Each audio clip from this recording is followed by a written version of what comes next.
ओम नमो भगवते वासुदेवाय।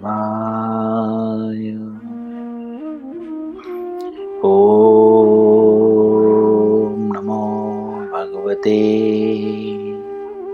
वासुदेवाय। ओम नमो भगवते वासुदेवाय।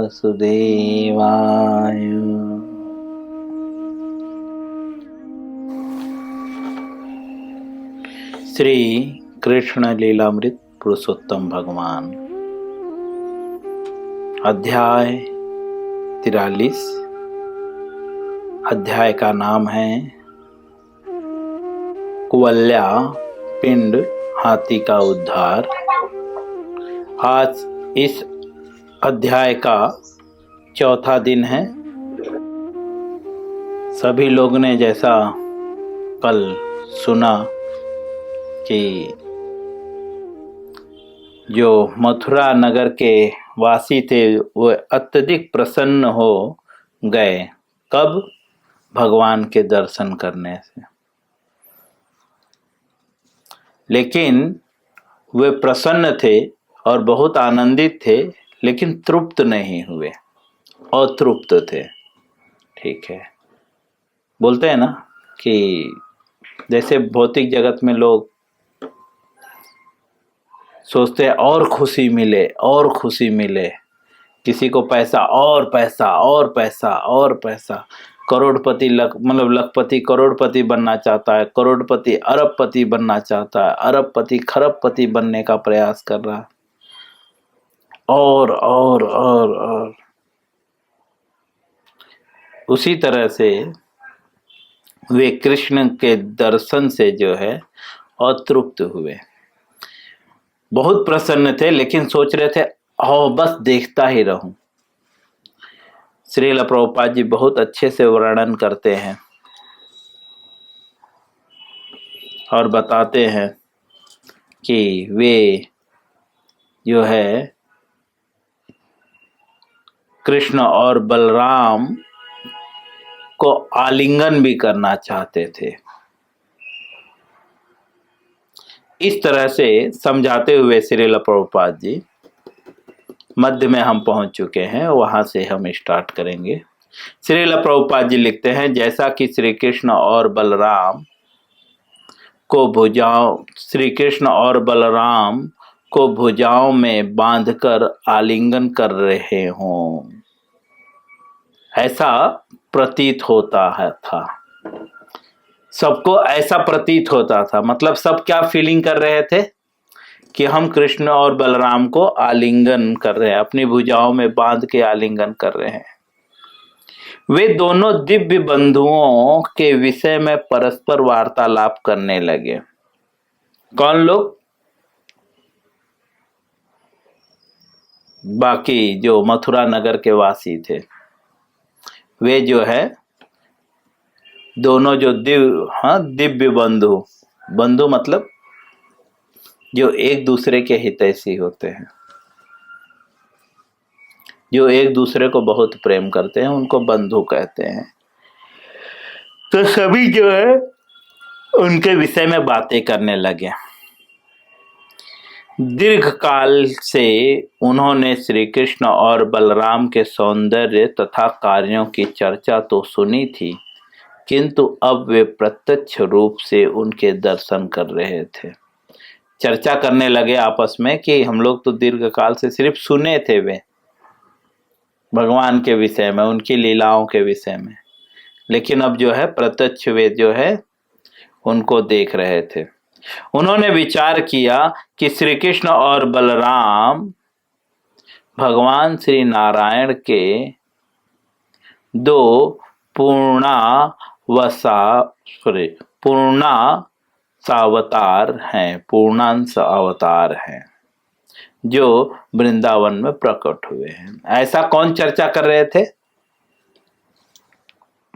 मथुरा नगर के वासी, कि भगवान जो है कृष्ण जो है ये जो है नारायण के जो है पूर्ण अवतार हैं। मथुरा के नागरिक श्री कृष्ण की लीलाओं अनम्यूट क्यों कर रहे हैं बेटा आप? ऐसा नहीं करते।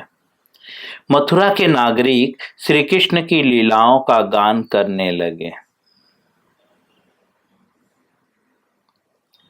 यहाँ पे एक बहुत ध्यानपूर्वक देखने की बात है और समझने की बात है। भगवान के दर्शन के बाद व्यक्ति की स्थिति क्या होती है, श्रील प्रभुपाद जी यहाँ पे बता रहे हैं। बोलते हैं ना लक्षण, कैसे पता चले कि आपने भगवान का दर्शन किया है। हाँ, तो उसके अंदर क्या क्या लक्षण आएंगे श्रील प्रभुपाद जी यहाँ पे उल्लेख कर रहे हैं। पहला तो वो बहुत आनंदित हो जाता है, समझे, और तृप्त नहीं होता भगवान के दर्शन से। जैसा कि हम 10 मिनट दर्शन करते हैं, 15 मिनट दर्शन करते हैं, उसके बाद याद आता है कि अरे अभी खाना खाना है, वड़ा पाव खाना है, समोसा खाना है। हाँ, मंदिर तो इसीलिए आए हैं हम लोग। हमारे यूपी के भाषा में कहते हैं मन मोरंतय और चिता भुसौले। मतलब मन तो मेरा कहीं अंतर अलग जगह है और मैं काम कहाँ पे कर रहा हूँ, भूसे में। ठीक है, तो ये अभी हमारी स्थिति है। लेकिन जो भक्त होता है वह बस भगवान को देखता है, भगवान के मुखार विंद का दर्शन करता है, मधुपान करता है, भगवान के शरीर से निकलने वाली सुगंध को सूंघता है। यह भक्त की स्थिति होती है। ठीक है, और यहाँ पे क्लियर कर रहे हैं कि जो व्यक्ति भगवान को दर्शन कर लेता है उसकी और क्या गुण होते हैं, तो वो जो है श्री कृष्ण की लीलाओं का गान करने लगता है, जैसा कि यहाँ पे वे लोग कर रहे हैं, भगवान की लीलाओं का गान, जिसको दूसरे शब्दों में प्रचार कहते हैं। वह पहले तो खुद आचरण में लाता है, बाद में प्रचार करता है। आजकल तो सभी प्रचारक बन गए हैं।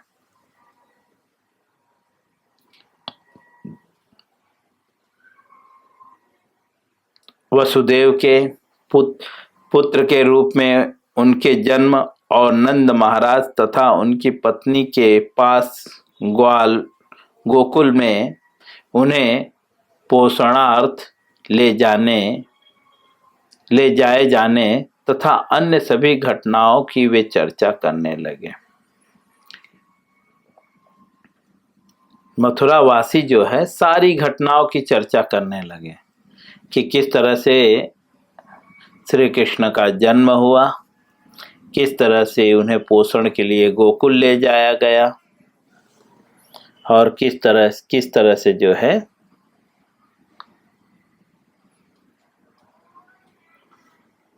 जो भी घटनाएं घटी। आगे लिखते हैं,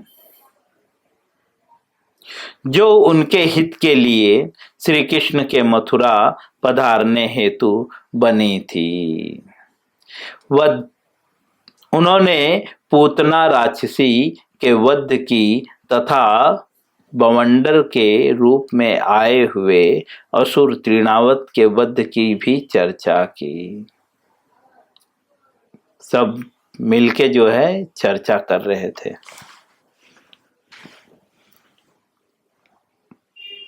श्रील प्रभुपाद जी आगे लिखते हैं, मथुरा के नागरिक परस्पर चर्चा करने लगे। परस्पर मतलब सब एक दूसरे से चर्चा कर रहे हैं।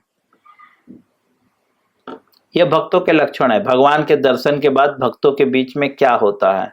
लेकिन हम देखते हैं मंदिर में भक्त आते हैं तो कुछ अलग ही चर्चा चलती रहती है एक दूसरे से। ठीक है, गुरु के साथ चर्चा जो चलती है वो तो आध्यात्मिक उन्नति के लिए गुरु आपसे बातें करता रहता है, पूछता रहता है, आप उन्हें बताते रहते हैं। लेकिन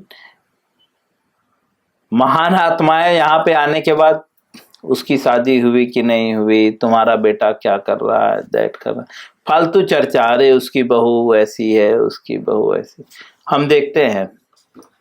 लेकिन एक्चुअल जो भक्त है उसकी स्थिति क्या होती है, तो यहाँ पे वो चीजें दिखा रहे हैं कि जब वो मंदिर आता है तो उसकी स्थिति क्या होती है, जब वो भगवान के दर्शन करता है तो उसकी स्थिति क्या होता है। तो बता रहे हैं वो परस्पर एक दूसरे के साथ जो है कृष्ण के विषय में बातें करने लगे। श्री कृष्ण और बलराम ने वृंदावन में शंखाचूर्ण, केसी, धेनुकासुर तथा अन्य अनेक असुरों का उद्धार किया। श्री कृष्ण ने सभी गोपों की दावा अग्नि से भी रक्षा की। ये सब मथुरावासी बोल रहे हैं एक दूसरे के साथ। उन्होंने यमुना नदी में कालिया नाग का दमन किया तथा स्वर्ग के राजा इंद्र का मान मर्दन किया। मान मतलब ईगो, मर्दन मतलब खत्म किया। श्री कृष्ण ने एक हाथ में गोवर्धन पर्वत को सतत 7 दिन तक धारण करके सभी गोकुलवासियों की आंधी, तूफान और अविरत वर्षा से रक्षा की। ये सब मथुरावासी जो है एक दूसरे के साथ परस्पर चर्चा कर रहे हैं। वे और भी उत्साहवर्धन कार्यों का स्मरण करने लगे। कौन? जो है मथुरा के नगर के वासी। वृंदावन की गोपियां श्री कृष्ण के सौंदर्य का दर्शन करके तथा उनके कार्यों में सहभागी होकर इतनी प्रसन्न हो गई थी कि वे अपने भौतिक अस्तित्व के कष्टों को भी भूल गई। प्रभुपाद जी, मैं बार बार एक चीज कह रहा हूं, प्रभुपाद जी यहाँ पे एक ही बात समझा रहे हैं, भक्त के लक्षण। तो प्रभुपाद जी कह रहे हैं कि मथुरावासी जो है चर्चा करते करते गोपियों तक पहुंच गए। और वे क्या चर्चा कर रहे हैं कि गोपियां जो हैं भगवान के सौंदर्य के दर्शन के साथ और उनके कार्यों में सहभागी होकर अर्थात उनकी सेवा कर कर इतनी प्रसन्न हो गई कि वह भौतिक कष्टों को भी भूल गई। दूसरे शब्द में श्रील प्रभुपाद जी हमें यह समझाना चाहते हैं कि अगर भौतिक कष्टों को भूलना चाहते हो, भौतिक कष्टों से छुटकारा चाहते हो, तो क्या करना होगा? तो भगवान के कार्यों में सहभागी बनना होगा और भगवान के सौंदर्य का दर्शन करना होगा। और ये कब संभव है? चक्षुदान दिले जन्मे जन्मे प्रभु से, जब चक्षु मिलेगा। अभी तो हमें मार्बल दिखते हैं ना, क्योंकि चक्षु नहीं है। हमारी चक्षु ही पत्थर की है एक्चुअली, है ना। हमारी चक्षु खराब होने के कारण भगवान नहीं दिख रहे ऐसे। हमारी चक्षु तो ऐसी है कि हम बहुत सारी चीजें नहीं देख पा रहे, भगवान को क्या छोड़, भगवान तो दूर की बात है। ऐसे बहुत सारे जीवाणु हैं जिसको हम नहीं देख पा रहे हैं, जो इसी संसार में हमारे प्रत्यक्ष मंडरा रहे हैं। कितनी कमजोर है हमारी चक्षु, भगवान तो दूर की बात है इस चक्षु से देखना। लेकिन श्रील प्रभुपाद जी कह रहे हैं कि यदि कोई जो है भौतिक कष्टों से छुटकारा चाहता है, भूलना चाहता है सब कुछ, तो उसे क्या करना होगा? बोलते हैं सहभागी होना होगा। इनडायरेक्टली बोल रहे हैं, दूसरे शब्दों में, प्रत्यक्ष नहीं, अप्रत्यक्ष रूप से बोल रहे हैं। क्योंकि यहाँ पे गोपियां जो है सभी भौतिक कष्टों को भूल गई। लेकिन व्यक्ति भौतिक कष्टों को भूलेगा कब? अभी जैसे जो व्यक्ति बहुत पैसे वाला है तो उसके लिए गरीबी याद आएगी क्या उसको? बिल्कुल नहीं। अर्थात दूसरे शब्दों में कि गोपियां इतना सुखी हो गई, इतना सुखी हो गई कि वे जो है कष्ट का आभास, कष्ट क्या होता है उन्हें पता ही नहीं। यह स्थिति थी। अब श्रील प्रभुपाद जी लिखते हैं, श्री कृष्ण के चिंतन तथा दर्शन से उन्हें हर प्रकार का भौतिक श्रम विस्मृत हो गया। प्रभुपाद जी क्लियर कर रहे हैं कि यह स्थिति कैसे आ गई गोपियों की, कि भगवान का जो है कैसे वह भौतिक कष्टों से छुटकारा पा गई, कैसे वह भौतिक कष्टों को भूल गए। तो लिखते हैं कि श्री कृष्ण के चिंतन तथा दर्शन से। ये कैसे संभव हुआ? तो बोलते हैं श्री कृष्ण के दर्शन से और चिंतन से।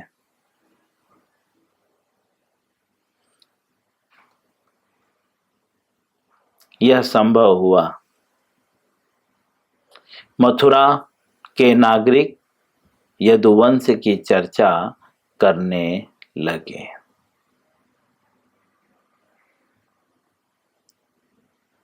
श्रील प्रभुपाद जी लिखते हैं, मथुरा के नागरिक और क्या चर्चा करने लगे? बोलते हैं यदुवंश, अर्थात भगवान श्री कृष्ण कौन से वंश से हैं? यदुवंश। तो उस वंश की चर्चा करने लगे। उन्होंने कहा कि यदुवंश में श्री कृष्ण के प्रकट होने के कारण यदु परिवार समस्त ब्रह्मांड में सर्वाधिक प्रसिद्ध वंश रहेगा। कैसा? ये कौन कह रहा है? मथुरावासी। क्योंकि मथुरावासी जो है ये तो कंस, वहां का राजा कंस था और कृष्ण जो है यदुवंश के थे। और यदुवंश के राजा कौन थे?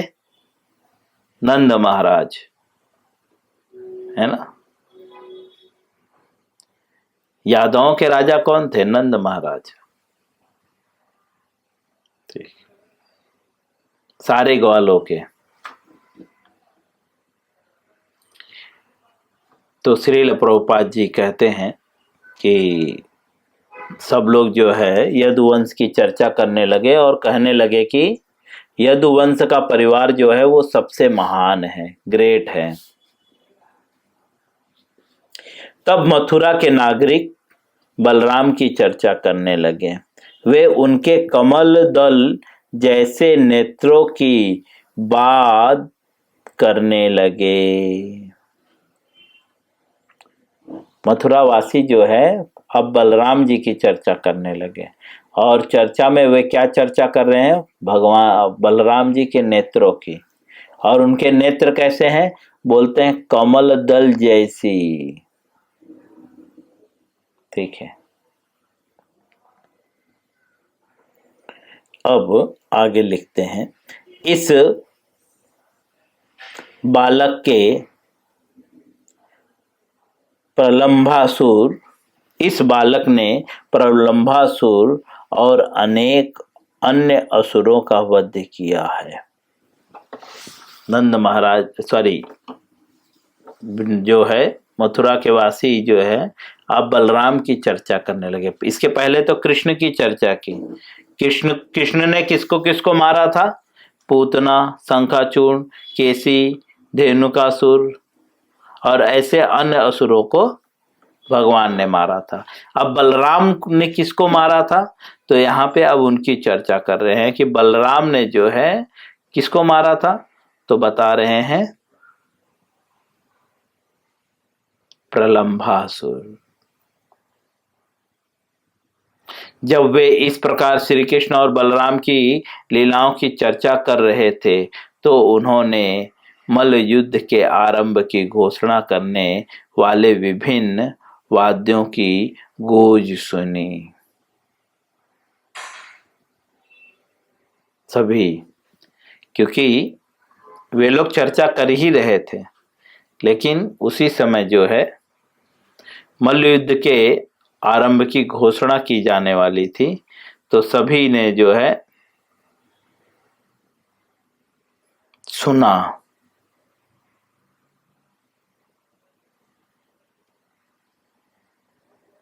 जब उन्होंने घोषणा किया, श्रील प्रभुपाद जी लिखते हैं